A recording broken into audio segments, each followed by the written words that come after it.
নমস্কার বন্ধুরা, আমার রান্নাঘরে আপনাদের সবাইকে স্বাগত জানাই।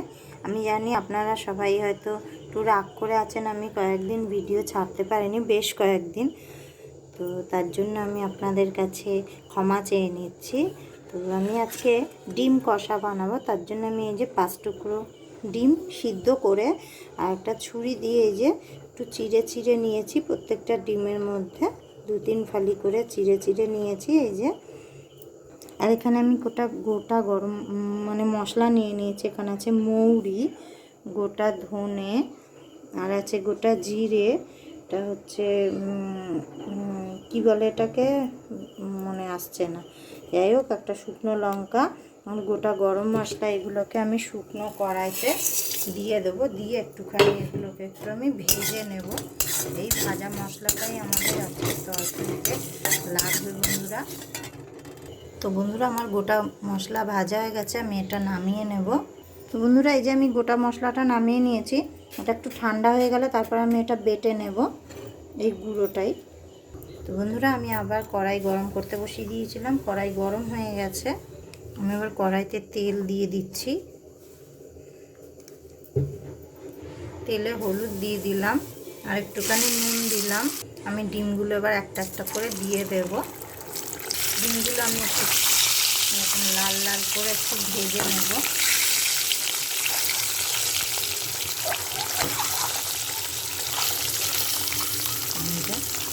এরকম করে ডিমগুলো আমি সব ভেজে নিচ্ছি। বন্ধুরা আমার ডিমগুলো ভাজা হয়ে গেছে, আমি এবার ডিমগুলো নামিয়ে নেব।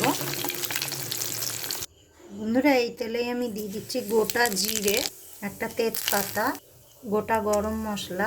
এবার দিচ্ছি পেঁয়াজ কুচি। পেঁয়াজ কুচিটাকে আমি হালকা একটু ভেজে নেব। এবার দিচ্ছি কাঁচা লঙ্কা।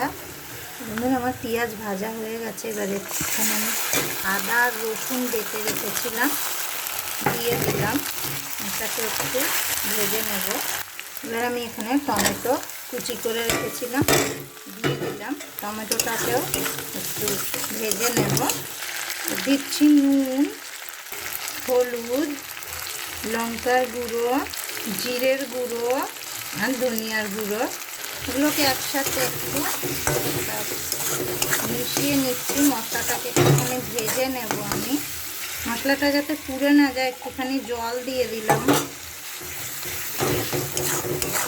এবার একটু চিনি দিয়ে দিচ্ছি, চিনিটাকেও একটু এর সাথে মিশিয়ে নেব।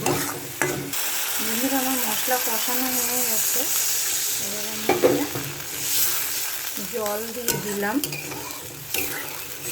আমি এতে আরেকটুখানি জল দেব। এবার এই ঝোলটা ফুটে ওঠা পর্যন্ত অপেক্ষা করব। তো বন্ধুরা আমাদের তরকারির ঝোলটা ফুটে উঠেছে, এবার আমি এর মধ্যে ডিমগুলো দিয়ে দিলাম। ডিমগুলো দিয়েও ভালো করে একটু ফুটতে দেবো। আমি গ্যাসের ফ্লেম বাড়িয়ে দিলাম। তো বন্ধুরা এবার এতে আমি যে ভাজা মশলা রেখেছিলাম সেটা উপর থেকে দিয়ে দেব। দিয়ে দিয়েছি, ভাজা মশলাটাকেও সাথে ভালো করে মিশিয়ে নেব। তো বন্ধুরা আমাদের তরকারি একদম রেডি। এবার আমি নামিয়ে গরম গরম ভাতের সাথে সার্ভ করব। গ্যাস বন্ধ করে দিলাম, এবার নামাবো। তো বন্ধুরা ভিডিওটি যদি ভালো লাগে অবশ্যই একটা লাইক করে দেবেন, চ্যানেলটাকে সাবস্ক্রাইব করবেন। দেখা হবে আবার নেক্সট ভিডিওতে। ততক্ষণ আপনারা সবাই ভালো থাকবেন, সুস্থ থাকবেন। বাই বাই বন্ধুরা।